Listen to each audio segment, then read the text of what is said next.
हाय आमचा विनायक दादा. काय करतोय विनायक दादा?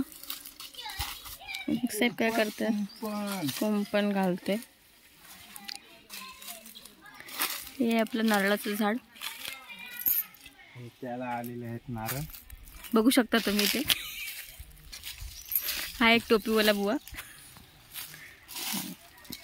आणि हे आहे आपलं कलमाचं झाड. मोर आलेत नुकतेच. आंब्यांचा पत्त्या नाही येते, मोर फक्त आलेत. कैऱ्या वगैरे काय आलेले नाही आहेत. बघू शकता हे झाड आहेत कलमाची. इकडून इकडे असं तर की हे रान आहे सगळं खाली मोकट असं. इथे तरवा करतो.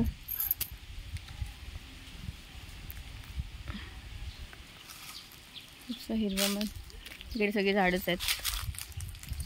हे काजूचं झाड आहे, बघू शकता.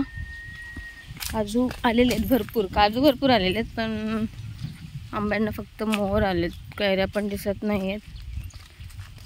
हे काजू आहेत, काजूचं झाड असं दिसतंय की.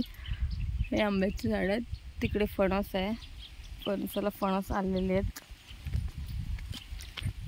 हे बघा फणस आलेले आहेत फणसाला, बघू शकता. मस्त असं गावचं वातावरण पण खूप छान आहे, सुंदर आहे. हे काजूचं झाड आहे, हिरवंगार असं.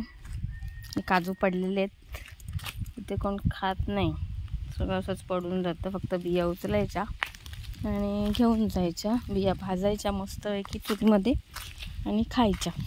त्याचे काजू पडलेले आहेत, बघू शकता. पातेला खूप जमा झालेला आहे. ते झाल्यानंतर सगळे व्यवस्थित करून मग तर वगैरे भाजले जातात. बघू शकता हे पण झाडच आहेत. पुढे खाली सगळं जंगल आहे, जंगल तोडण्यात आलं इथून खाली सगळं, इथून इथपर्यंत सगळं. तिकडे पण झाडं आहेत, पण आता हे सगळं उगवलं त्याच्यामुळे काय जाऊ शकत नाही तिकडे दाखवायला. खाली काजू पूर्ण भरलेलं आहे. पेरू पण आलेले आहेत, पण पेरू तिकडे आहे. इकडे मी इकडे आले खाली दाखवायला तुम्हाला.